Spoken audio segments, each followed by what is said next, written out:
Hello दोस्तों, स्वागत है आपका हमारे YouTube चैनल पर। इस वीडियो में हम MP सेट 2023 का लास्ट टॉपिक इंटीग्रल इक्वेशन को कवर करने जा रहे हैं। इंटीग्रल इक्वेशन से रिलेटेड 10 क्वेश्चंस MP सेट 2023 में पूछे गए थे, जिसमें से कुछ क्वेश्चंस को छोड़ के बाकी सभी बहुत ही ज़्यादा लेंदी थे। इस वीडियो से आपको अपने आंसर की वेरीफाई करने में हेल्प मिलेगी। तो चलिए शुरू करते हैं। उससे पहले रिक्वेस्ट है, अगर आपको वीडियो पसंद आए तो लाइक करें, कमेंट करें और हमारे चैनल को सब्सक्राइब करें। यहाँ पर फर्स्ट क्वेश्चन 61 से स्टार्ट हो रहा था।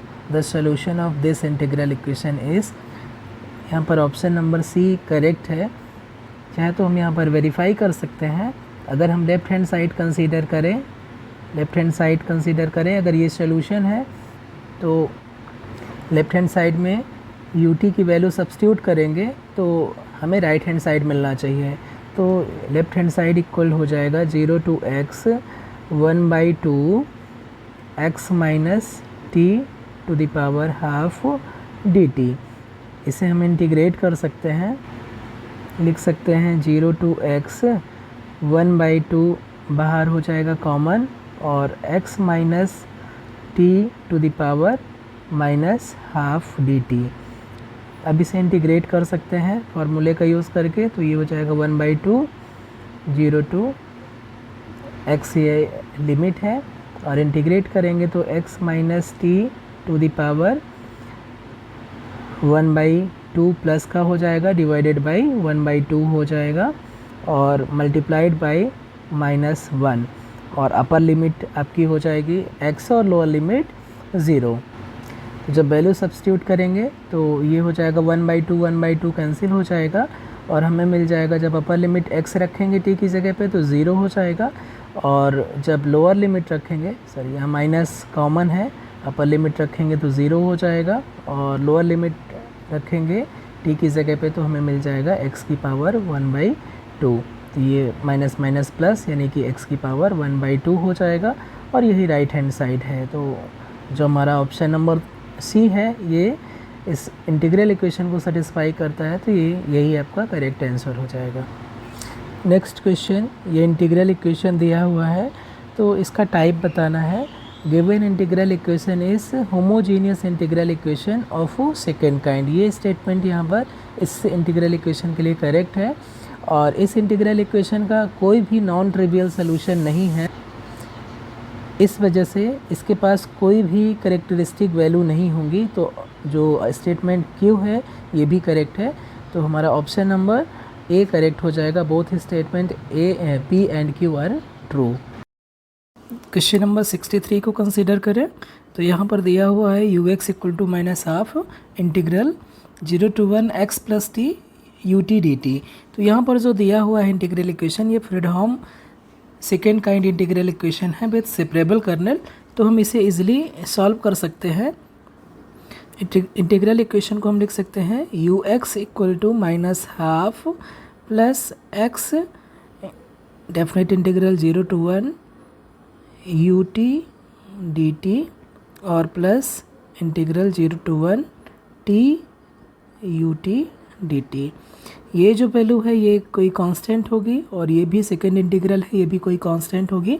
तो जो ux है वो हो जाएगा -हाफ प्लस x c1 और प्लस c2। जहाँ पर c1 क्या है, c1 है 0 to 1 ut dt की वैल्यू है, और c2 है 0 to 1 integral t ut dt की वैल्यू। ये फर्स्ट इक्वेशन मान ले, इसको सेकंड मान ले, और इसे थर्ड मान ले। तो हमें क्या करना है, यहाँ पर ux दिया हुआ है तो हम इक्वेशन सेकंड और थर्ड में सब्स्टिट्यूट करके ut की वैल्यू हम c1 और c2 में दो linear equation, simultaneous linear equation पा सकते हैं, और उन दोनों को सॉल्व करने से हमें c1 और c2 कांस्टेंट की वैल्यू मिल जाएगी, और उसे इक्वेशन नंबर फर्स्ट में सब्स्टिट्यूट कर देंगे तो हमें ux की वैल्यू मिल जाएगी।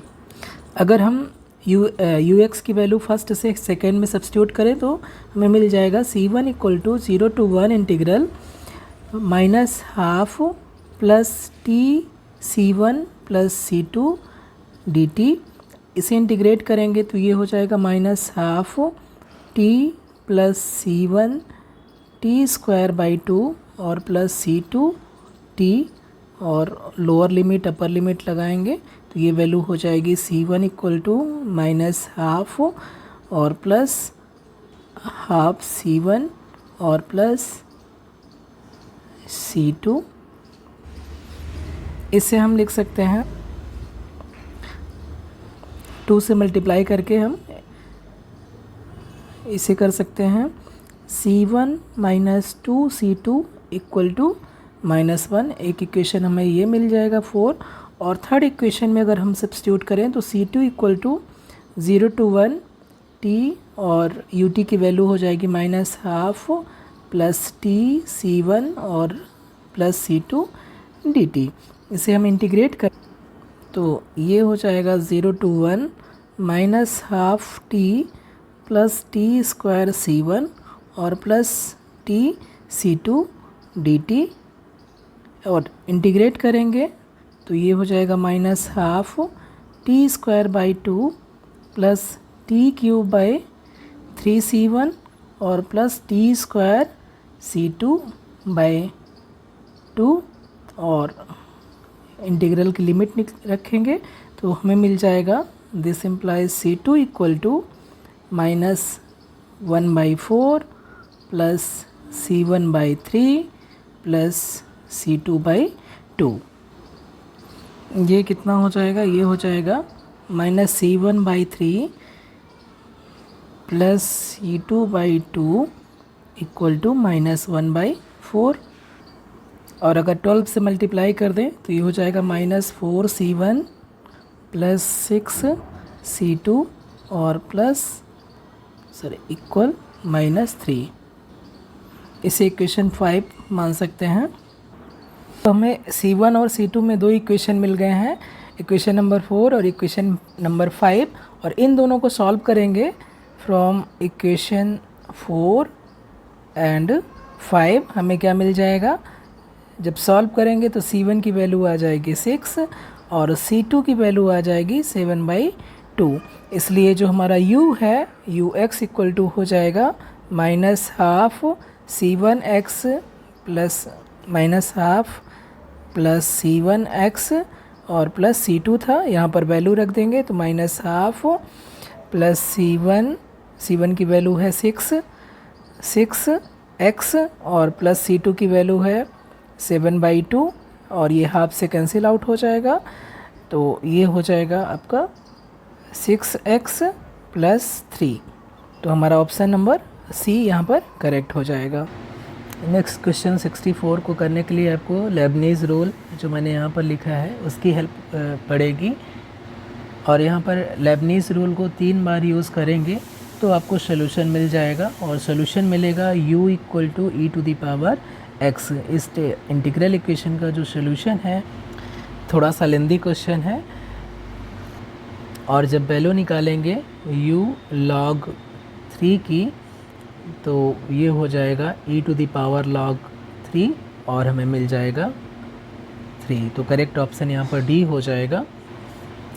यहाँ पर भी 65 में भी हमें लेबनीज़ रूल की ज़रूरत पड़ेगी। लेबनीज़ रूल हमें differentiation under the sign of integration को हैंडल करने में हेल्प करता है। तो यहाँ से हम डिफ्रेंशिएट करेंगे। पहले तो हम अगर इसकी वैल्यू यहाँ से निकालें, y0 की वैल्यू निकालें तो ये हो जाएगा 1 + 0। x इक्वल टू जैसे ही 0 रखेंगे तो इंटीग्रल 0 to 0 हो जाएगा, और इंटीग्रल कोई भी डेफिनेट इंटीग्रल है उसकी अपर और लोअर लिमिट सेम है तो वो वैल्यू 0 हो जाती है। तो यहाँ पर u0 की वैल्यू 1 हो जाएगी। ओके, अब हम डिफ्रेंशिएट करेंगे with the help of Leibniz rule.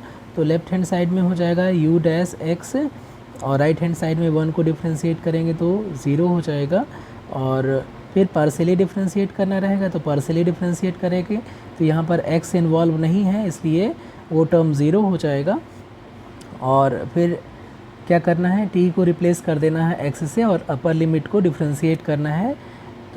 तो ये हो जाएगा ux × 1 और माइनस लोअर लिमिट की वैल्यू रखेंगे तो u0 हो जाएगा, और 0 को जब डिफ्रेंशिएट करेंगे तो 0 हो जाएगा। तो सिर्फ हमें ये इतना ही यू एक्स मिलेगा।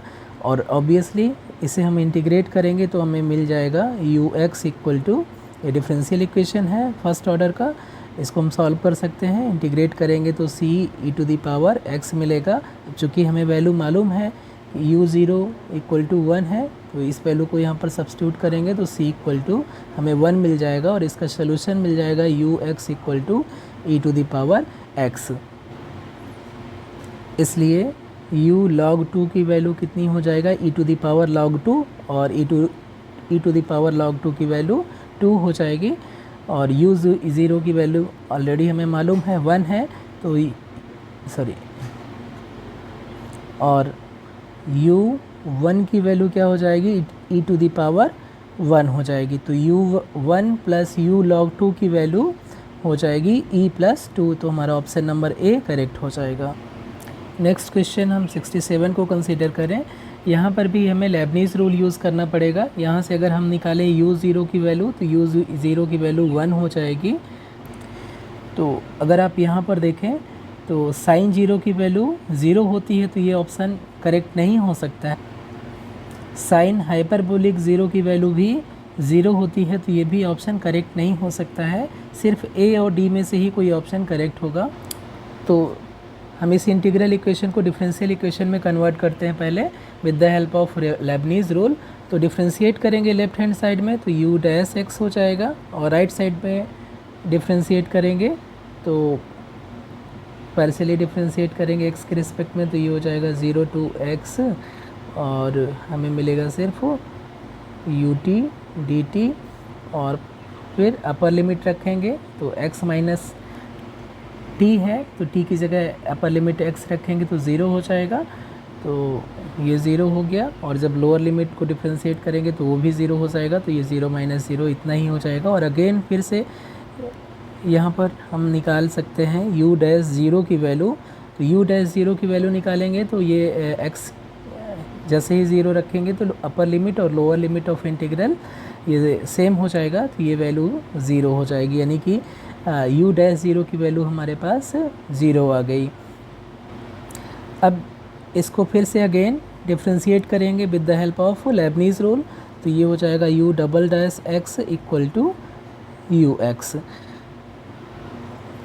तो इस डिफरेंशियल इक्वेशन का सलूशन जो इन दो कंडीशन को सेटिस्फाई करे, u dash zero equal to 0 और u ज़ीरो इक्वल टू 1, इसका सलूशन हमें मिल जाएगा cos हाइपरबोलिक x के। इसका हम सलूशन निकालेंगे तो यहाँ पर ऑक्सिलरी इक्वेशन हो जाएगा m स्क्वायर माइनस 1, यानी कि m equal two plus minus 1। तो इसका जो जनरल सलूशन हो जाएगा वो हो जाएगा u equal to c1 e to the power x plus c2 e to the power minus x। लेकिन हम इसे in terms of cos hyperbolic x और साइन हाइपरबोलिक x के टर्म्स में भी एक्सप्रेस कर सकते हैं, और कॉस हाइपरबोलिक x और साइन हाइपरबोलिक x के टर्म में एक्सप्रेस करेंगे तो जो कांस्टेंट है वो चेंज हो जाएंगे। c1 ये हो जाएगा a cos hyperbolic x plus b sine hyperbolic